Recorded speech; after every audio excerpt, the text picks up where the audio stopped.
Evanoff, and I'm at Aoyama Gakuin University, and I'm also a philosopher. And I'm really, very new to this field of thinking about indigenous knowledge systems. I have several apologies to make during the course of my speech here today. And the first is that I'm really not an expert. I'm here as a student, and I'm, learning a lot from other people who have given their presentations today too. But what I'd like to talk about is indigenous knowledge systems from a philosophical perspective. And start off by talking in part one here about intercultural philosophy and epistemology. Within the last 20 or 30 years, a new area of philosophy has kind of opened up called intercultural philosophy. And it studies all the traditional areas of philosophy, but from an intercultural perspective. And it's very close to what Daryl had mentioned previously this morning about the idea of being interactive. In the past, I think a lot of the work in philosophy that dealt with different cultures was comparative. We kind of look at Indian philosophy, and then we look at, Western philosophy, and then we compare the two. But the idea of intercultural philosophy is to be more interactive. So we look at, different philosophical systems, and then through doing that, it's more what can we learn from the other tradition, and possibly even incorporate into our own way of thinking. Now, most of the work that I do is in ethics, actually, but when we're talking about indigenous knowledge systems, we have to look at an area of philosophy that's called epistemology. And this is basically theories of knowledge, the idea of the methods that are used for arriving at what we consider to be, in quotation marks, true knowledge. And historically, at least in Western philosophy, the tradition has been based on the idea that knowledge should be based in some way on science. And particularly in the 20th century, one example of a movement in philosophy is logical positivism, which is basically the idea that we should be able to describe the world in language which corresponds exactly to the way the world is. And that's basically the language of science. But this view has been challenged over the past, 20 or 30 years by people coming from often indigenous cultures who are saying, no, that's not the only way that we encode knowledge. There are other ways that we can encode knowledge. And some of these non-Western epistemologies are based on alternative views of science. And you can see these ideas being studied in the field of post-colonial studies, also science and technology studies, and also the concept of indigenous knowledge systems. One thing I've omitted here, also feminist epistemology has also considered some of these issues. And I feel that I'm kind of preaching to the converted, because I think everybody here probably already understands the basic concepts that I'm going to introduce. But I want to look at some case studies. And here's another apology, and that is that, given the short notice for preparing for this presentation, I've listed some case studies here. I'm going to mention them to you, but I didn't have time to go back and track them down to their original sources. And so what I'm going to be talking about is from memory. And if I make a few mistakes about this, please forgive me. I have a bibliography here, though, at the end of the paper, and someplace in this bibliography, I think you can find the information that I'll be talking about. But the idea of part two, case studies, looking at indigenous knowledge, often indigenous knowledge is encoded in concepts which differ from those of Western science. And this can include things like myths, right, stories, legends, songs, folklore, and rituals that are passed down from generation to generation. And often these go on for like hundreds of years. So this knowledge has been accumulated on the basis of experience, direct interactions between different cultures and natures, but then encoded in forms which are different from those of Western science. So I have a couple examples here. Agricultural practices in Tanzania. One of the sources that I read here tells an interesting story about farmers in Tanzania who were pursuing agriculture based on traditional knowledge systems, and they were growing food. And then the United States sent some overseas development assistance to Tanzania, which included some scientists. And the scientists come over to Tanzania, and they look at the indigenous knowledge system in Tanzania, and they say, no, you're doing this all wrong, because this is all based on mythology. So we're going to teach you how to grow food, right, using modern Western scientific, concepts. So the scientists come in and they say, you should plant this here, plant this here, plant this here. And the Tanzania farmers followed the Western scientists, and it turned out that they actually ended up producing considerably less food than they could by using their traditional systems. So they went back to right? Producing food using their traditional systems. And we just heard about alternative medicine in Uganda, and I think, we can see, for those of us living in Japan and having some connection with East Asian culture, we can see the same kind of thing with alternative medicine, alternative Oriental medicine. And I don't know if you've ever tried acupuncture, but I have. And one time I had a headache, and my wife, who knows a little bit about acupuncture, she stuck a needle right here between my thumb and my index finger. That's where I had a headache, and she said, "You know about this." And she stuck the needle here, and she twisted it around, and then my headache went away. It works. Now my theory about this is the reason why it works is because once you put the needle in, right, you're so worried about, oh my goodness, they're putting a needle in my finger, and then you forget about your headache. I don't know if that's the scientific way it works, but it seemed to work for me. Yeah. And then also, issues of appropriate technology. That's one of the themes of the conference too. And again, I can't trace these back to the original sources, but the idea of appropriate technology is that we try to solve problems in ways that are appropriate to local conditions, in terms of both the results and also cost effectiveness. So one example is in the Philippines, there were a group of farmers who were using traditional forms of farming, and this involved a considerable amount of back-breaking labor. They have to do everything by hand. So in this case, Japanese ODA was used, right? A proposition was made from Japan to provide tractors for farmers in the Philippines. And the idea is, tractors are a modern form of technology. And the farmers in the Philippines, they finally rejected tractors. And the reason they rejected it was because, first of all, right, even though they were getting the tractors for free, right, we still have costs for using them. And one of the costs is, gasoline, oil, And what happens if the tractor breaks? How do you fix the tractor? And then, they don't have the skills to be able to fix it themselves. They have to hire somebody else to fix it. And once the tractors, are completely of no more use, then what do? You have to buy a new tractor. So the Philippine farmers rejected the idea of using tractors, and instead they decided to import oxen, right, from Burma, from Myanmar. And if they import the oxen from Myanmar, then they can, but they don't have to worry about the oxen dying, because they can make baby oxen, and they can continue this indefinitely. They can use the female oxen to produce milk, and they can get meat from the oxen as well. So rather than use what we consider to be the modern technology, they decided to go with the traditional technology. And another example, I can't remember where this comes from too, but I remember reading a story about a mountain village, and the village is up the mountain, and they were having a hard time keeping water, because if you're up in the mountainous areas, the water tends to flow down into the valley. So they had a plan to build a pump, and if they build the pump, then they can pump the water up from the river to the village. But again, they were worried about things like what happens when the pump breaks, and the expense of keeping the maintenance and so forth on the pump. So what they decided to do, was to build a cistern. And a cistern, on the side of a mountain, you build with stone, right, a kind of wall that catches the rainwater as it falls down the mountain. And this technology is about 2,000 years old.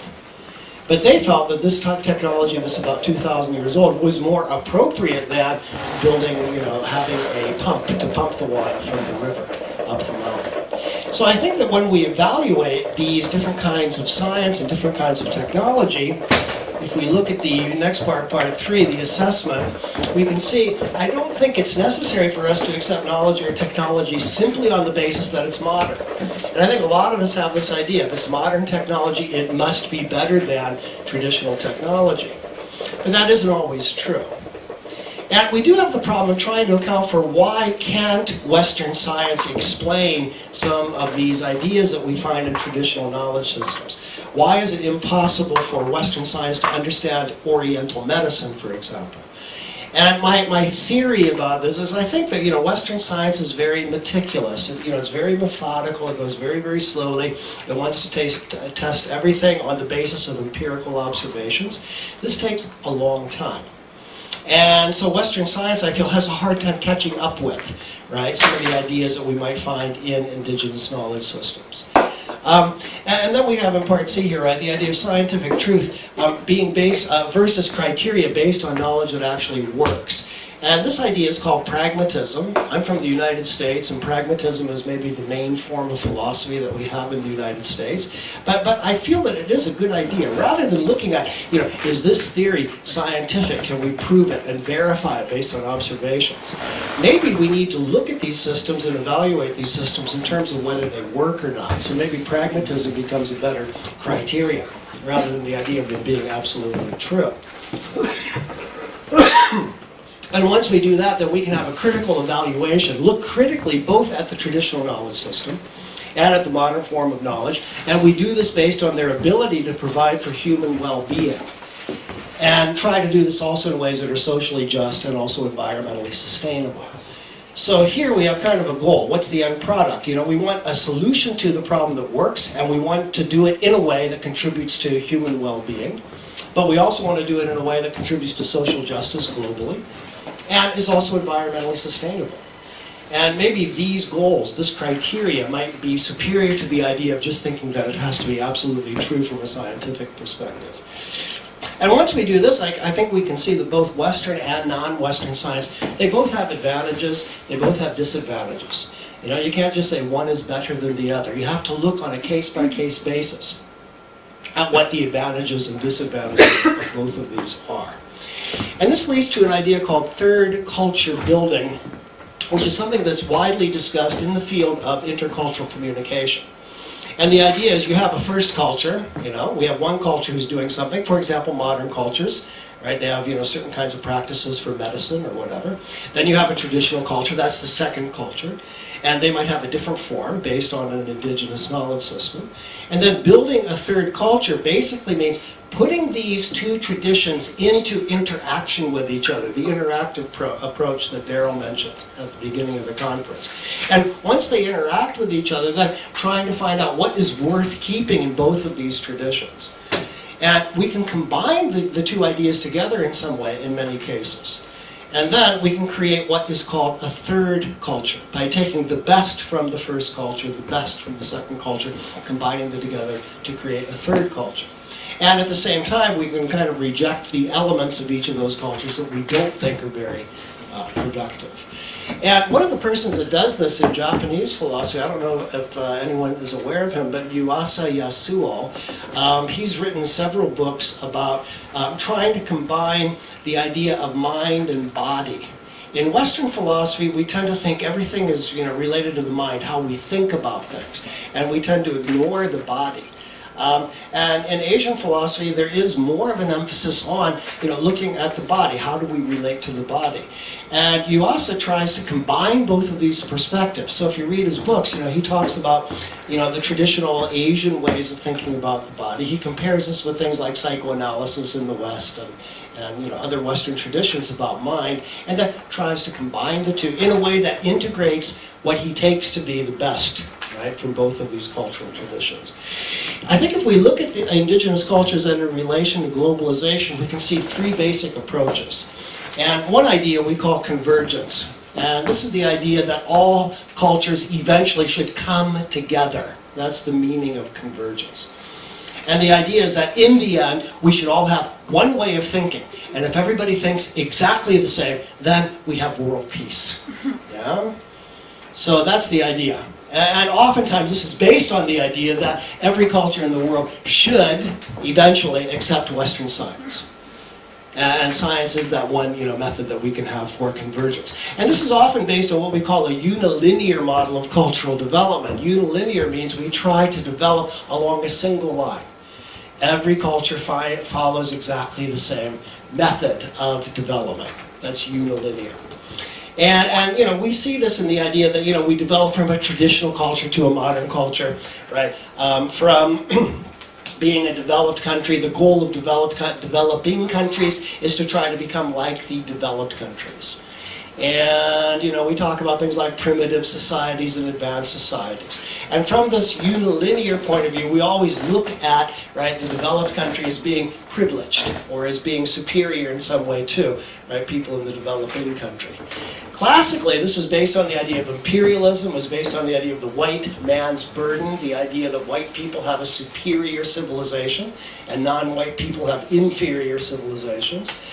But now that's changed. We've tried pretty hard to get rid of the racism involved in the idea of imperialism, but we still have, even now, the idea that if you're from a country with superior technology, so-called superior technology, that means that you were in some way, right, superior to people that come from cultures with so-called inferior technology. And that's basically the point of view of convergence theory. And this leads then to an idea of universalism, which is the idea that all communities should become part of the global market. So we see now this creation economically of a global market, and basically what this is doing is making sure that everybody, right, if you're an indigenous person, you have to become part of the global market. Don't keep your traditional culture. Become part of the global market. But maybe the motive behind this is, right, to provide opportunities for big companies to be able to have access to labor, access to resources inside, so-called indigenous, developing countries and indigenous communities. A second approach is divergence. And this has become really, really popular recently because it's kind of an antidote to the idea of convergence. And divergence means we have to let every culture be separate. And each culture has to follow their own unique path of development, right, based on their own indigenous knowledge systems. And this is based on what we call a multi-linear model, the idea that cultural evolution is like a tree. It's like Darwin's, Origin of Species. If you look in his book, he actually has this diagram of a tree. And evolution basically means that we increase biodiversity.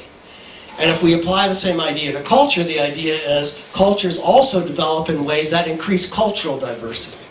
And cultural diversity is a good thing. We don't all have to think the same way. So here we have the idea that we try to maintain traditional cultures and we want to preserve local autonomy and decision making. So people inside local communities should be able to keep their own cultural traditions and make their own decisions about things. And this leads to localism, which is part of the so-called anti-globalization movement. And I think there are two different types of this, and it's maybe important to distinguish these, right? Because one is the idea of particularism. It's the idea of nationalism. This is Donald Trump saying America first. And it's the idea that we kind of, we go back into our own culture, right? We want to emphasize our own culture. We don't want to have contact with people from other cultures. So basically we become isolated from other people. But there's another, version of this, right, which is the idea of local self-determination, and that came up, I think, also in Daryl's speech, which is, more connected to the idea of allowing people in local areas to make their own decisions. And that, I think, becomes important because lots of times people in indigenous cultures are excluded from decision-making processes, at the so-called level of globalization. So maybe that's important. And this leads to another concept, constructivism, and I'm taking my ideas here from a guy named Fritz Wallner. He's a German intercultural philosopher. And this is the idea of interaction, again that's Daryl's word at the beginning, between people having different knowledge systems. What can we learn from each other?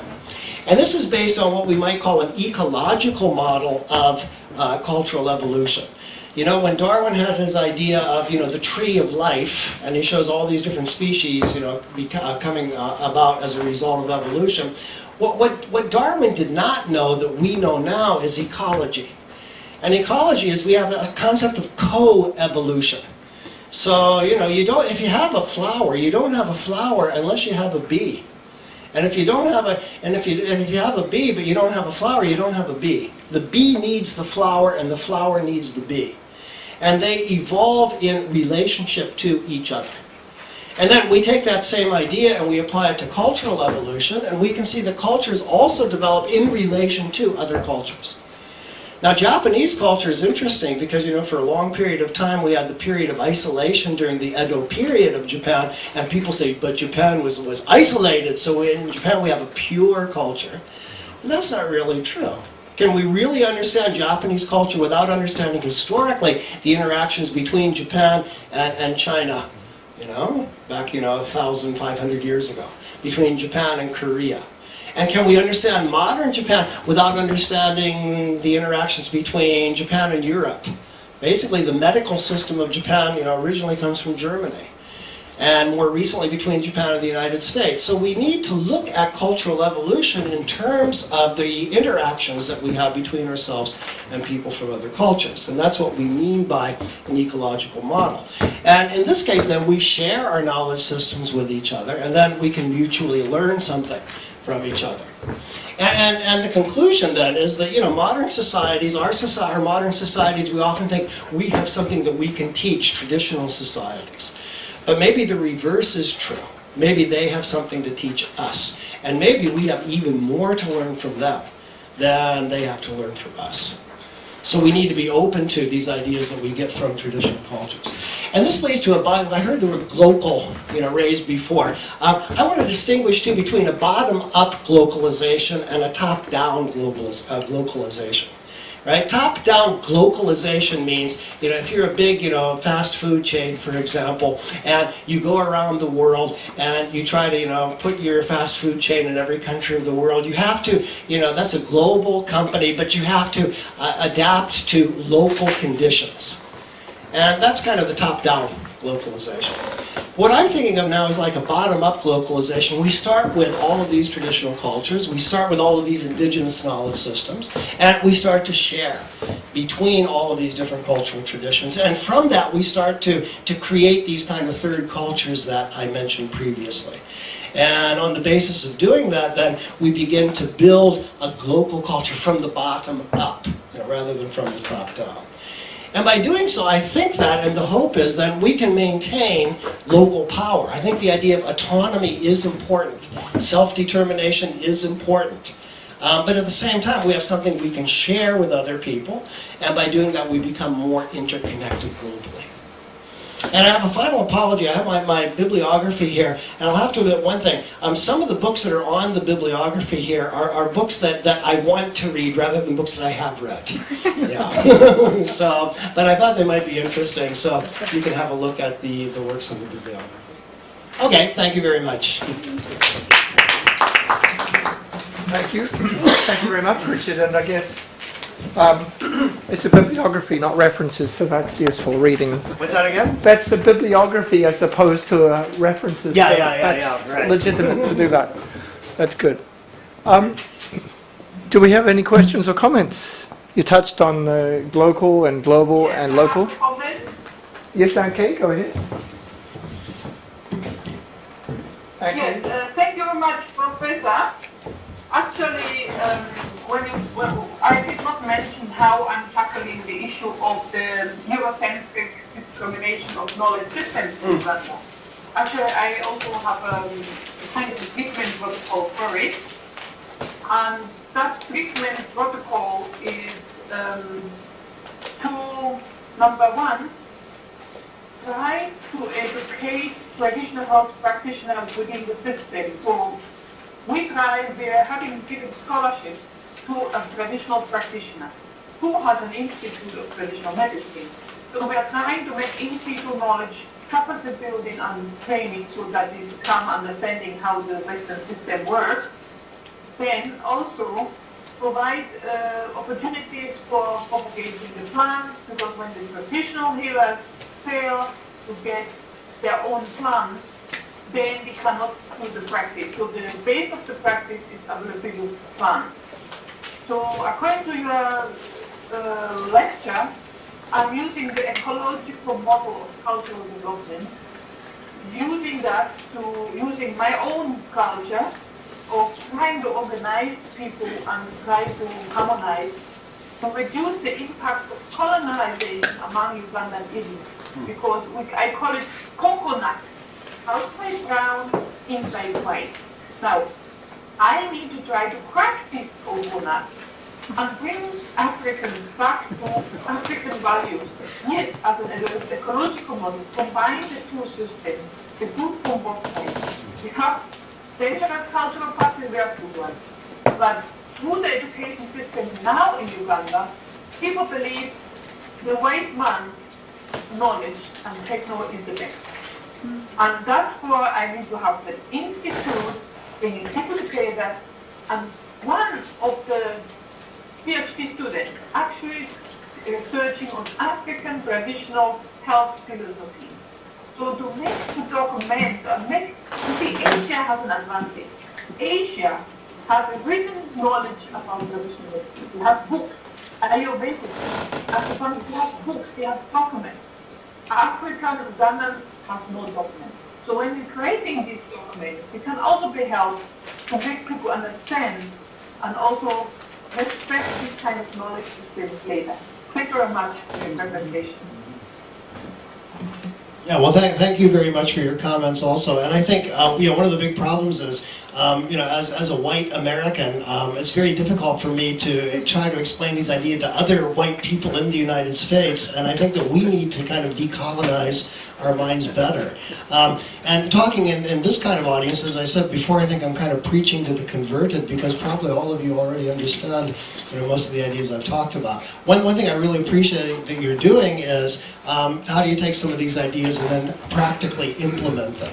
And that's a really important thing. As a philosopher, we think about these ideas, but it takes people who can actually practically implement the ideas to make all of these things work. Yes, to put it in the institution, using a tool to integrate it into the society, using the institution as a tool or vehicle. Thank you. Any two more questions, comments? Thank you. Tim and then Tsuyoshi, please. Okay. A couple of responses. First of all, the comment about the coconut. That was her comment. Yeah, I know. Go ahead. But that's been used in South Asia for a long time, and of course in East Asia they have another one, which is the banana. Yeah.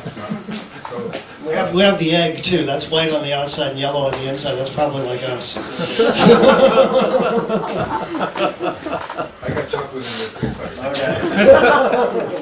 And this thing about comparative. So rather than philosophy straight out, this and this. So that happened in musicology. You've heard of ethnomusicology. That was born in 1951. Same year. But somebody else worked on it. And previous to that, it was called comparative musicology. Everything was comparing Western to that. So, and the idea of bottom up is the antithesis of that, of course, where you look at all the possibilities and then you choose which ones you're going to work with. So, as you probably guessed from my presentation here, it seems that hasn't been done very much in Asia. And so I tell you, I have been called an Orientalist in bold print at the top of an article in a major journal by a Japanese guy. He did all his studies in America. He studied shakuhachi, but he quickly put it aside, right? So, because looking at someone, okay, this guy he's a white face, so he's an Orientalist, right? But I was actually more in my field, Asian than he was. Yeah. But in Japan, again, because of the visual, this propensity to put the visual first, even some of my colleagues were accepting the fact that I would be an Orientalist. Because I was suggesting that Japan work together with other Asian countries. So we can call this Occidentalism maybe, and also in the present time, as we all know, it's not the West that's pushing things on. I know in India, the import of all the Western music, etc., is really upsetting things. It did a long time ago here. Yeah. So we need to caution our neighbors in other parts of the world to look ahead. Yeah. Just as a general philosophical concept, the idea of hybridity has become really popular recently in cultural studies, and you can apply this to anything. I've talked about indigenous knowledge systems, but you can apply it to music. It's when you talk about you have a shakuhachi playing together with a piano.